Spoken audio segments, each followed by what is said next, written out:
Hi friends, welcome to my channel to a new blog. আজকে একটা নতুন ব্লগে তোমাদের সবাইকে স্বাগত। আজকে দুপুরের একটুখানি আগে আমি ছাদ থেকে কাপড়গুলো তুলতে এসেছি। দেখলাম যে প্রচুর পাখি সমাগম হয়েছে আমাদের করবী ফুলের গাছে। আর ছোটো নুপু আমাকে এসেছিলো অ্যাকচুয়ালি কাপড় তুলতে হেল্প করতে, কিন্তু দেখলো যে পাপাই যখন সব কিছু করছে ও তখন মগ দিয়ে পাঁচিল ধুতে ব্যস্ত হয়ে পড়েছে। দেখো কেমন নোংরা পাঁচিল হাত দিয়ে কেমন ঘষে ঘষে ধুচ্ছে। আমি বলছি যে বাইরের দিকে জল পড়ছে, কোথায় কার গায়েটায় পড়ে যাবে, বলছে কিচ্ছু হবে না। আজকে হচ্ছে এই বিরিয়ানিটা বানানো হবে। এটা রেডিমেড বিরিয়ানি, দাওয়াতের বিরিয়ানি কিট। এটা কলকাতা স্টাইলের বিরিয়ানি। এটা খুব চটজলদি হয়ে যাবে বলছে। এখানে সব ইনস্ট্রাকশন লেখা আছে, এখানে সব ইনস্ট্রাকশন লেখা আছে। এটা আজকে আমি আর নুপু বানিয়ে আজকে দুপুরের লাঞ্চ আমার আর নুপুর। আর অতসী বলছে ও একটু টেস্ট করবে। এটা ছাড়াও একটা হায়দ্রাবাদি ফ্লেভার এনেছি, তবে অতসী বললো যে ওটা একটু ঝাল ঝাল স্পাইসি হবে, নুপু নাও খেতে পারে। তো বিরিয়ানিটা এইটা যেটা কলকাতা ফ্লেভারটা আছে এটাই বানাতে। তো এটা এখন আমি বানানো স্টার্ট করছি। তো দেখা যাক কীরকম টেস্ট হয় এই দাওয়াতের বিরিয়ানি কিট কলকাতা স্টাইল, দেখা যাক কেমন হয়।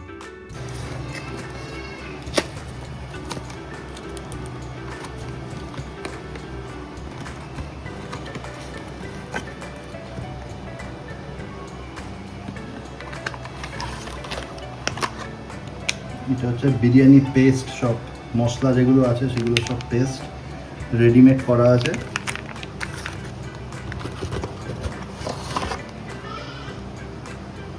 এটা কিছু ইনস্ট্রাকশন দেওয়া আছে, এই ইনস্ট্রাকশনগুলো দেখে দেখে করতে হবে। কলকাতা বিরিয়ানি দেখতে তো এরকম হবে না আশা করি, তবে দেখা যাক কীরকম হয়। আর একটা বড় প্যাকেট আছে, সেটা হচ্ছে এই যে দাওয়াতের বিরিয়ানি রাইস এইটা।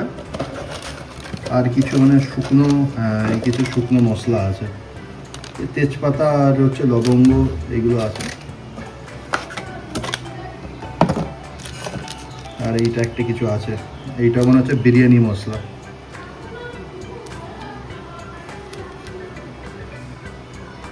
রায়তা, ও আচ্ছা, এটা রায়তা সিজনিং, এটার সাথে রায়তাও দিয়েছে। যাক, স্টার্ট করে দেওয়া যাক তাহলে। এবার যে কাজটা হবে সেটা হচ্ছে চালটা ঢেলে একটু ধুয়ে দিতে হবে। লং গ্রেন বাসমতি রাইসগুলো, বাসমতি তো বলা যাবে না, এটা মানে বিরিয়ানি রাইস, যাই হোক অনেকটাই রাইস দিয়েছে। আমার উপর আরামসে হয়ে যাবে। এটাকে ভালো করে একটু ধুয়ে নিই।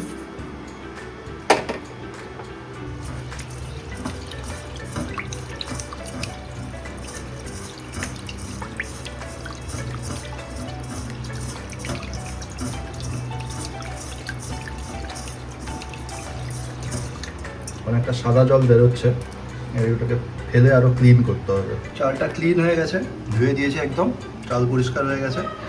এবার বাদ বাকি কাজ শুরু হবে। বাঙালি বিরিয়ানিতে ডিম না দিলে তো হয় না, ভাবছি 4টে ডিম দিয়ে দেবো। আর ডিম সেদ্ধটাও বেশ বিরিয়ানির মধ্যে ভালোই লাগে, বিশেষ করে যেহেতু কলকাতা স্টাইলে বানানো হচ্ছে। ডিম আর আলু তো মাস্ট, দিচ্ছি, সেই ডিমগুলো দিয়ে দিই। এখানে পেঁয়াজ আমি কেটে রেখেছি, মোটামুটি একটা বড় সাইজের পেঁয়াজ পুরো গোটা একটা দিয়েছি। এটাতে আশা করি হয়ে যাবে।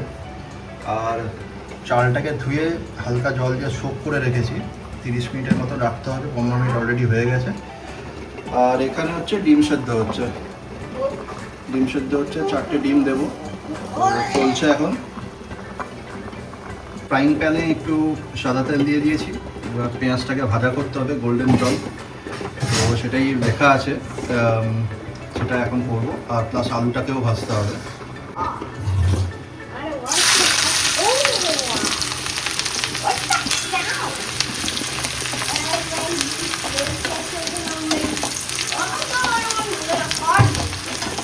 আমার পেছনে ছোটো নুপু বকর বকর করছে।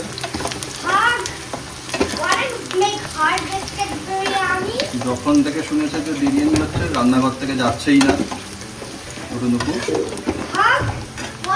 পেঁয়াজটাকে হালকা গোল্ডেন ব্রাউন ভাজবো, তারপরে হচ্ছে এই 3খানা আলু দেবো, ধুয়ে রেখেছি। বিরিয়ানিতে আলু না দিলে হবে না, বিশেষ করে Bengali style biryani, Kolkata style. পেঁয়াজটা গোল্ডেন ব্রাউন করে ভাজা হয়ে গেছে, বেশ বেরেস্তা বেরেস্তা টাইপের লুক এসছে। আর এদিকে দেখছি যে ডিমটাও প্রায় সেদ্ধ হয়ে এসছে। এবার ডিমটাকে ঠান্ডা করে খোসাগুলো ছাড়িয়ে নেব। আর পেঁয়াজ ভাজার যে তেলটা আছে এই তেলটাতে মধ্যেই আলুটা ভেজে দেবো। নুন আর হলুদ মেশানো আলু কেটে রেখেছি, এবার এক এক করে দিয়ে দিলাম।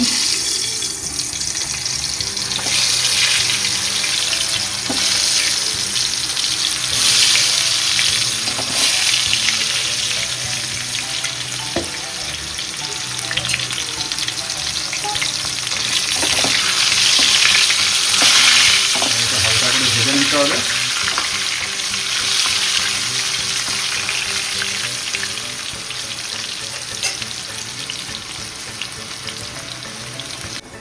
ডিম সেদ্ধ রেডি, 4টে ডিম দিয়েছি। আর এদিকে আলুগুলো একটু হালকা হালকা করে নেড়ে নিচ্ছি, এগুলো একটু সেদ্ধ হতে হবে।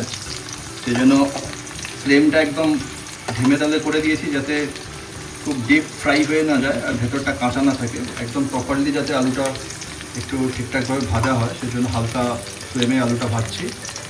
এটা একটু টাইম লাগবে। ততক্ষণে ফ্রিজ থেকে চিকেনটা বের করে নিই, 3-4 পিস চিকেনও দেবো, কারণ কলকাতা স্টাইল বিরিয়ানি, ভেজ খাওয়া অপরাধ।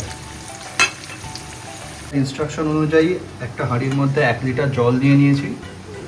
এইটাকে 75% বয়েল করতে হবে, একটু নুন দিতে হবে, একটু তেল দিতে হবে, আর হচ্ছে এই গোটা যে মশলাটা দিয়েছে এইটা দিয়ে 75% এটাকে বয়েল করতে হবে। তেল দিয়ে দিয়েছি, মশলা দিয়ে দিয়েছি, এটার মধ্যে 1 টেবিল স্পুন নুনও দিতে বলছে, দিয়ে দিলাম। জলটা গরম হচ্ছে, একদম বয়েলিং ওয়াটারে চালটা দেবো। আলুটা খুব সুন্দর করে হয়ে গেছে ভাজা, কালারটা দেখেই বুঝতে পারছো চরম লাগছে কালারটা, হালকা ব্রাউন হয়ে গেছে। আর বেশি ভাজা যাবে না এবার, কারণ দমেও এটা সিদ্ধ হবে। এটাকে এবার তেল থেকে নামিয়ে নেবো। এদিকে 4-5 পিসের মতন চিকেন বের করে নিয়েছি। চিকেনটাকে ভালো করে ওয়াশ করে এটা বিরিয়ানির মধ্যে যাবে। চিকেন বিরিয়ানি হবে আজকে কলকাতা স্টাইলে। জল পুরো টকবক করে ফুটছে, এবার চালটা দিয়ে দিতে হবে আমাকে।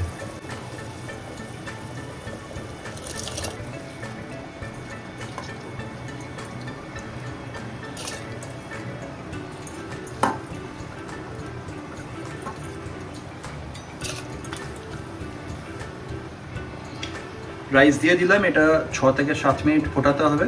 75% বয়েল হয়ে যাবে রাইসটা, তারপরে নামিয়ে নেবো। মাংস ওয়াশ করে রেডি করে রেখেছি ধুয়ে, আর এখানে ভাতটা প্রায় হয়ে এসছে, আর 2-3 মিনিট লাগবে, ফুট উঠে গেছে। তারপরে রাইসটাকে সেপারেট করতে হবে। ভাতটা হয়ে গেছে, ভাতটা দেখে মাঠটা গলাচ্ছি, তারপরে শুকনো করব একটা থালার মধ্যে ঢেলে। ততক্ষণে এই যে বিরিয়ানির যে মশলা যেটা, সেটাকে রেডি করতে হবে। এটার নির্দিষ্ট কিছু নিয়ম আছে, সেটার জন্য তেল গরম করছি। যে তেলটা পেঁয়াজ আর আলু ভাজা হয়েছে সেই তেলটাই ইউজ করব, এটার মধ্যেই হবে। তো তেলটা গরম হোক। এটা গরম হয়ে গেছে, এবার চিকেনগুলো দিয়ে দেবো। এটা একটু ফ্রাই করতে হবে চিকেনটা কিছুক্ষণ। তারপরে হচ্ছে বিরিয়ানির যে মশলাটা দিয়েছে সেটা অ্যাড করব, সেটা দিয়েও কিছুক্ষণ নাড়াচাড়া করতে হবে।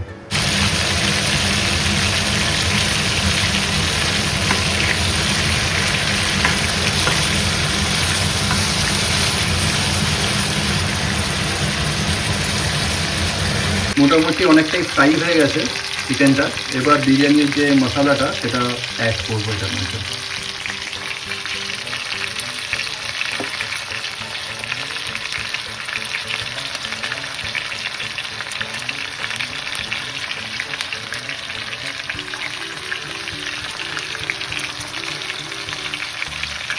এবার এটাকে একটু নাড়াচাড়া করে রান্নাবান্না করতে হবে 2-3 মিনিট। একটুখানি এই মশলাটা নাড়াচাড়া করতে বলছে। তারপরে 150 মিলিলিটারের মতন জল দিয়ে একদম ভালো করে যখন চিকেনটা সেদ্ধ হয়ে যাবে আর মশলা থেকে তেল ছেড়ে দেবে, সেই অবস্থায় জিনিসটা নামিয়ে আনতে হবে। তো এইটা এখন মোটামুটি বেশ কিছুক্ষণের জন্য নাড়াচাড়া করতে বলছে। মশলার কালারটা খুব সুন্দর এসছে, তাই না?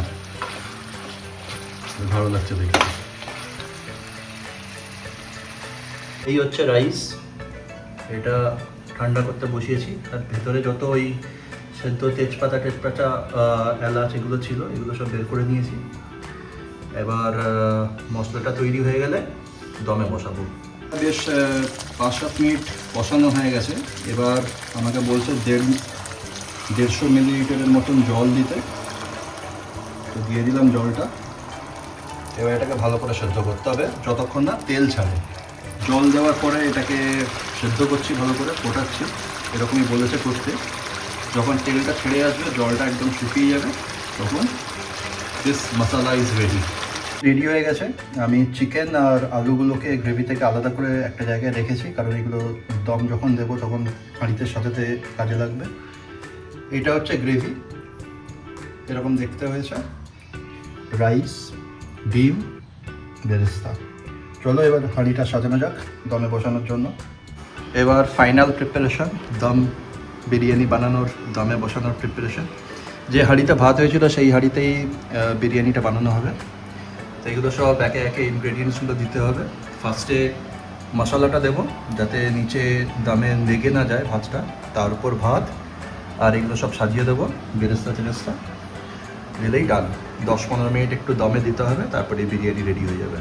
এই নিচে গ্রেভিটা দিয়ে দিয়েছি, আর সাইডটায় তেলগুলো স্প্রেড করে লাগিয়ে দিয়েছি যাতে চালগুলো তাপে পুড়ে না যায়। এবার চালগুলো দেবো, কিছুটা চাল দিয়েছি। এবারে দেব হচ্ছে যে চিকেনগুলো আছে, সেই চিকেনগুলো দেবো এক এক করে। লেয়ারটা দিয়ে দিই।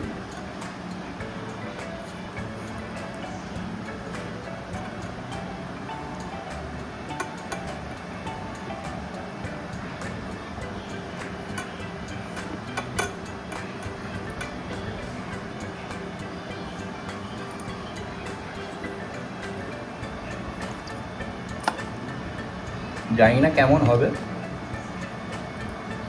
তবে কালার টালার দেখে তো মনে হচ্ছে ভালোই হবে, আশা করি।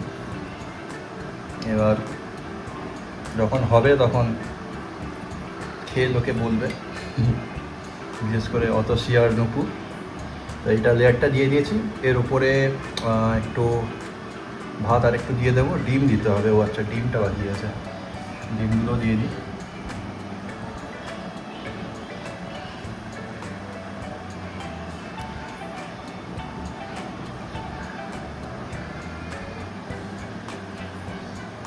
ডিম দিয়ে দিয়েছি। হচ্ছে হালকা অল্প একটুখানি ভাত ছিল, সেটা ডিম আর চিকেনের যে লেয়ারটা আছে সেটার উপর দিয়ে দিয়েছি। এবার যে বেরেস্তাগুলো ছিল সেগুলো দিয়ে দিই। বেরেস্তা না দিলে বিরিয়ানির প্রিপারেশন পুরো অধুরা থেকে যাবে আর কি। এটা এতটাই সুন্দর হয়, এটা হাতে হাতে লোকে খেয়ে নেয় আর কি। আমি আজকে খুব লোক সংবরণ করে এই বেরেস্তার দিকে হাত দিইনি আজকে।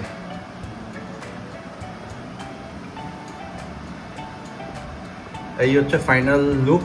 বিরিয়ানি এবার দমে বসবে, আর 10-15 মিনিটের মধ্যেই হয়ে যাবে। ছোটো নুপু খুব ছুটোছুটি করছে, ওর খিদে পেয়ে গেছে। I'm not hungry anymore. I'm full. আর মা ওকে অল্প একটু খাইয়ে দিয়েছে, কারণ অনেকটা টাইম লাগছে। তো এটা এবার দমে বসাই, 10-15 মিনিট লাগবে। বসিয়ে দিয়েছি দমে, উপরে এক গ্লাস জল দিয়ে দিয়েছি যাতে স্টিমটা না বেরোয়। আনাড়ি হাতের কাজ আর কি। একদম ধীমে আছে একদম দিয়েছি। 10 মিনিট বলেছে, 10 মিনিট 12 মিনিট রাখবো, তারপরে দেখা যাক কেমন হয়। কিন্তু বেরোচ্ছে, প্রায় হয়ে এসছে। এই যে স্টিম হালকা হালকা বেরোচ্ছে। এটাকে পুরো আটা দিয়ে যদি কভার করে দেওয়া যেত ভালো হতো, কিন্তু আমার অত আর এনার্জি পাচ্ছি না। 2টো বেজে গেছে, ছেলে খাবে বলছে, চট জলদি একটু করে নেওয়ার চেষ্টা করছি। আশা করি ঠিকঠাকই হবে। আর 2-3 মিনিট খানিক রাখবো, তারপরে বের করে নেবো। বহু প্রতীক্ষিত সেই মুহূর্ত চলে এসছে। বিরিয়ানির হাঁড়ি খোলা হয়েছে, বিরিয়ানি প্রায় তৈরি হয়ে গেছে। এবার ছোটো নুপুকে থালায় পরিবেশন করে দিচ্ছে ওর মা। অল্প ওকে আগে খাইয়ে দিয়েছে, তো বিরিয়ানি হতে টাইম যেহেতু লাগছিল, সেই জন্য ফাইনালি ওকে একটু বিরিয়ানি দেওয়া হবে, কারণ বহুবার ও ঘুরে গেছে। তো ফার্স্টে ছোটো নুপু একটু টেস্ট করে দেখুক। কালার টালার দেখে তো বেশ ভালোই লাগছে। বিরিয়ানি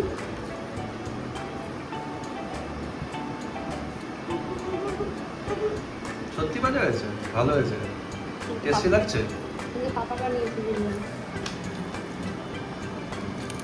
চিকেনটা দাও, চিকেনটা সব হয়েছে, নরম আছে। ডিমটা দাও, ডিমটা সব হয়েছে। এবার আমি বসেছি খেতে। মোটামুটি দেখতে স্পাইসি হচ্ছে, কিন্তু আমি একটু টেস্ট করে দেখেছি, খুব সুন্দর ফ্লেভারটা খুব সুন্দর আর কি, টেস্টটা খুব সুন্দর। দেখে মনে হচ্ছে স্পাইসি, কিন্তু অতটাও স্পাইসি লাগছে না। আর টেস্টটা বিরিয়ানির যথেষ্ট ভালো। এই ফ্লেভারটা আরও 2-1 প্যাকেট এনে রাখতে হবে স্টকে। খাওয়া দাওয়া করে এবার শুরু করি, অনেক দেরি হয়ে গেছে। মুখু খেয়ে নিয়েছে, আমাকে থামস আপ দেখিয়েছে। এবার আমি খাওয়া শুরু করি, অথচির জন্য অল্প একটুখানি আছে।